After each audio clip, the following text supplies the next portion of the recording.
जब मैं कॉलेज में था तब मैंने जावा पढ़नी स्टार्ट करी थी। मैंने जावा में कोडिंग करनी स्टार्ट करी, मैंने जावा में डीएसए किया एंड ग्रेजुएशन के टाइम पर हमें प्रोजेक्ट्स बनाने होते हैं तो मैंने प्रोजेक्ट्स में भी जावा लैंग्वेज ही चूज करी। मैंने बैकएंड में स्प्रिंग बूट यूज किया एंड ग्रुप प्रोजेक्ट होता था तो मेरे फ्रेंड ने फ्रंट एंड में रिएक्ट बनाया एंड हमने प्रोजेक्ट्स भी बनाए। करते करते सेमेस्टर्स बीतते गए एंड मैं फाइनल ईयर में आ गया। फाइनल ईयर में हमको सेमेस्टर में अच्छे मार्क्स तो लाने ही होते हैं बट साथ के साथ हमारा मेन एम होता है प्लेसमेंट्स। जब प्लेसमेंट का टाइम आता है तब सब बोलते हैं focus on your resume, resume अच्छा बनना चाहिए। उस टाइम मैंने अपना रेज्यूमे पहली बार बनाया। जब मैंने अपना रेज्यूमे बनाना स्टार्ट किया तब मुझे हुआ सेल्फ रियलाइजेशन। एंड रियलाइज क्या हुआ, जब मैं अपने इंट्रोडक्शन लिख रहा था तब मैंने उसे मेंशन किया about my knowledge of Java language and at the same time मुझे हिट हुआ कि क्या मुझे लैंग्वेज आती है। कहीं ऐसा तो नहीं होगा कि रिक्रूटर मुझसे कुछ ऐसा क्वेश्चन पूछ ले कि मैं जवाब ही ना दे पाऊँ। एंड इतने सालों से मैं जावा पढ़ रहा हूँ, कहीं मुझसे कोई कोडिंग क्वेश्चन ना निकले या फिर मैं कोई सिली सी मिस्टेक कर दूँ। इस टाइप के क्वेश्चंस मेरे माइंड में आने लगे and at the same time मेरे माइंड में आया कि मेरा जावा में वीक स्पॉट कहाँ पर है, मैं कौन सी चीज़ बार बार भूल रहा हूँ। तो मैंने उस चीज़ को नोट डाउन कर ली एंड उसके बाद जब मैंने अपनी एजुकेशन डिटेल्स मेंशन कर दी, फिर जब मैं अपने प्रोजेक्ट को मेंशन करने लगा तब मुझे फिर से रियलिटी हिट हुई कि यार मैंने प्रोजेक्ट्स तो बनाए हैं but are they up to the mark, कि क्या वो सीवी में डालने लायक है, कि क्या मैं रिक्रूटर को दिखा सकता हूँ कि मैंने इस प्रोजेक्ट पे काम किया है। एंड अगर रिक्रूटर ने मुझसे उसका कोड मांग लिया या फिर मेरे गिटहब का लिंक मांग लिया तो मैं वो कहाँ से लाऊंगा, मेरे पास तो वो भी नहीं है। इसी चीज से डर के मैंने उसको भी नोट डाउन कर लिया कि मेरे पास प्रोजेक्ट्स भी अच्छे नहीं है। ऐसे करते करते मेरे पास एक लिस्ट तैयार होगी अबाउट द थिंग्स जिनमें मैं वीक हूँ, जिन पर मुझे फोकस करना है, जिन पर फोकस करके मेरे को जॉब लेनी है। Guys, my name is Jagjot Singh, I am an experienced software developer. Welcome to Geeks for Geeks, the one stop solution for all your coding problems। मेरी लिस्ट तैयार हो गई एंड मैंने लिस्ट में सबसे पहले चूज किया प्रोजेक्ट्स।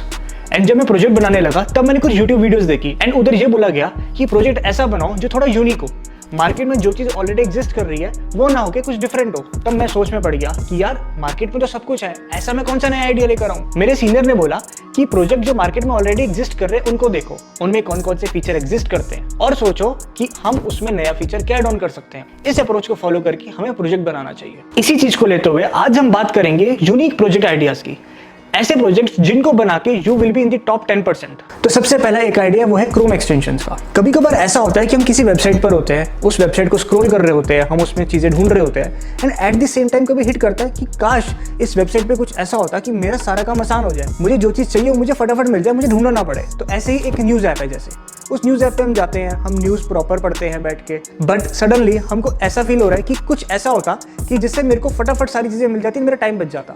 बट ऐसे में अगर हम एक ऐसा एक्सटेंशन डालें जिसको यूज करके सारी की सारी न्यूज़ जो है वो हमको समराइज कर दे एंड इससे हमारा टाइम बच जाएगा। तो यहाँ पर हमको एक ऐसा क्रोम एक्सटेंशन बनाना है जो सारी न्यूज़ को समराइज कर दे, इससे हमारा टाइम एंड एफर्ट बच रहा है। एंड उन प्रोजेक्ट्स को प्रेज किया जाता है जो एक रियल लाइफ प्रॉब्लम का सॉल्यूशन निकाल के देते हैं। जब हम ऐसा प्रोजेक्ट बनाते हैं तब हमारा सॉल्यूशन ओरिएंटेड माइंडसेट शोकेस होता है एंड साथ के साथ हमारी टेक्निकल स्किल्स भी बढ़ती हैं। इस टाइप के प्रोजेक्ट के लिए हमको HTML, CSS एंड जावास्क्रिप्ट की नॉलेज चाहिए होती है। तो इससे हमारा एक प्रोजेक्ट बना जो सॉल्यूशन ओरिएंटेड है, हमारा टेक स्टैक इंक्रीज हुआ एंड हमारे प्लेसमेंट के चांसेस बढ़ जाते हैं। एंड दूसरा प्रोजेक्ट कोई नया प्रोजेक्ट नहीं है, ये एक बहुत ही सिंपल प्रोजेक्ट है बट इसकी वैल्यू बहुत ज़्यादा है and that project is portfolio. हमें अपना पोर्टफोलियो बनाना चाहिए।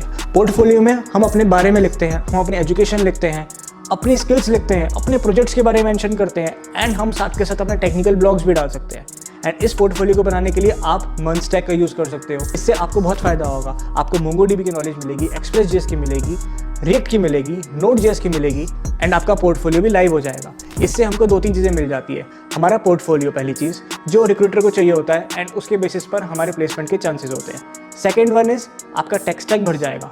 थर्ड वन इज आज की डेट में मार्केट में जो सबसे ज़्यादा डिमांड में है वो है लाइव प्रोजेक्ट्स। आपका प्रोजेक्ट एक लाइव होगा। अगला प्रोजेक्ट है video calling and live streaming. ये प्रोजेक्ट हमको audio and video communication build करने में हेल्प करता है। इस प्रोजेक्ट में जो हमारा मेजर टेक स्टैक है वो HTML, CSS एंड जावास्क्रिप्ट का है। हम इसमें जावास्क्रिप्ट की APIs यूज करते हैं एंड कुछ लाइब्रेरीज भी यूज करते हैं जैसे simple web RTC, socket.io and PRJS। इस प्रोजेक्ट में आपको web RTC and web sockets की नॉलेज चाहिए होती है। You can learn and implement to build this project. And अगर इस प्रोजेक्ट को आप लाइव करते हो then it will add flying colors to your profile. Interviewer आपको शॉर्टलिस्ट कर लेगा आसानी से। हमेशा डिसाइड करते टाइम कि मुझे क्या प्रोजेक्ट बनाना है, हमें ये सोचना चाहिए कि हम अपने प्रोजेक्ट से क्या प्रॉब्लम सॉल्व कर सकते हैं। अगर हम AI की बात करें तो आजकल ये बहुत बोला जा रहा है कि AI यूज करके हम डिसीज डिटेक्शन कर सकते हैं। ऐसे प्रोजेक्ट ऑलरेडी एग्जिस्ट कर रहे हैं एंड बन रहे हैं, तो हम इस चीज की तरफ फोकस कर सकते हैं एंड ऐसी चीज बनाकर हम टेक इंडस्ट्री में एक मेजर एनहेंसमेंट कर सकते हैं। इसी टॉपिक पर मैं आपको एक प्रोजेक्ट बताता हूँ, वो है ब्रेन ट्यूमर डिटेक्शन। ये प्रोजेक्ट आपने सुना होगा एंड अगर आप इंटरनेट पर ढूंढोगे भी तो आपको बहुत आसानी से मिल जाएगा। बट गाइज, मैंने स्टार्टिंग में बोला था हमको प्रोजेक्ट बनाते टाइम ये सोचना है कि what unique thing can I add into this. Already cheese market में एग्जिस्ट कर रही है, उसमें मैं कौन सी यूनिक चीज़ ऐड ऑन करूँ या फिर मैं उसको और किस तरीके से अचीव कर सकता हूँ जो ज़्यादा एफिशिएंट हो। एंड इसी चीज़ की आज की डेट में एक वैल्यू है कि आप एक ऐसी चीज़ बना दो जो ऑलरेडी एग्जिस्टिंग है बट वो ज़्यादा एफिशिएंट है, वो कम मेमोरी ले रही है, उससे हमारा खर्चा कम हो रहा है, तो उस चीज़ को ज़्यादा प्रेफरेंस दी जाएगी as compared to the one which is already existing in the market. Tumour detection project ये ऑलरेडी इंटरनेट पर एग्जिस्ट करता है, बट आज मैं आपके साथ कुछ नए तरीके शेयर करूंगा जिनसे हम सेम चीज़ अचीव कर सकते हैं। आइए जानते हैं। इस टाइप के प्रोजेक्ट में हमको डेटा सेट की जरूरत होती है एंड ट्यूमर डिटेक्शन में data set consist of images, MRI images, and ये डेटा सेट आपको मिल जाएगा कैगल से। कैगल का लिंक मैंने डिस्क्रिप्शन में प्रोवाइड कर दिया है। अब ये पता लगाने के लिए कि पेशेंट को ट्यूमर है या नहीं है, तो उसके लिए हमारे पास कुछ क्लासिफिकेशन एल्गोरिथम्स होती है जैसे XGBoost। इससे हमको ये पता चलता है कि पेशेंट को ट्यूमर है या नहीं है। इसी चीज को अचीव करने का दूसरा तरीका है यूजिंग न्यूरल नेटवर्क या फिर कॉन्वोल्यूशनल न्यूरल नेटवर्क। इस तरीके को यूज करके भी हम ब्रेन ट्यूमर डिटेक्शन डिटेक्ट कर सकते हैं। ये थोड़ा हाई लेवल प्रोजेक्ट हो गया, बट यस, अगर आपने इस प्रोजेक्ट को बनाया एंड ऐसे यूनिक तरीके से बनाया तो आपकी प्रोफाइल थोड़ी स्टैंड आउट करती है as compared to those who are already in this field. जो एक नॉर्मल तरीके से प्रोजेक्ट बनाते हैं, हमको थोड़ा हटकर काम करना है। ये पॉइंट फ्रेशर्स के लिए, वो फ्रेशर जो MLA की लाइन में है, वो ऑलरेडी एग्जिस्टिंग प्रोजेक्ट को पढ़ के, उनको समझ के ये चीज़ सीख जाते हैं कि किस तरीके से हमें डेटा का यूज़ करना है। आजकल जनरेटिव AI का ज़माना है, generative AI is at boom and आने वाले टाइम पे वो बढ़ता चले जाएगा। हमने speech to text, text to speech तो पढ़ा ही है, बट अब आ चुका है टेक्स्ट टू इमेज या फिर स्पीच टू इमेज। इस टाइप की चीज़ को अचीव करने के लिए हम जनरेटिव AI यूज़ करते हैं। तो हमें फोकस करना है DALL-E, DALL-E2 जैसे text to image generation projects पर। हमको आने वाले टाइम पे ऐसे प्रोजेक्ट्स बनाने हैं।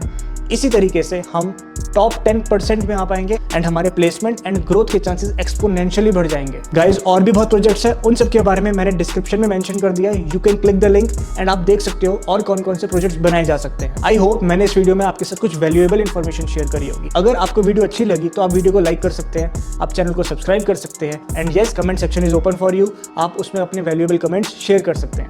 Thank you so much. ठोक के कोडिंग करते रहो।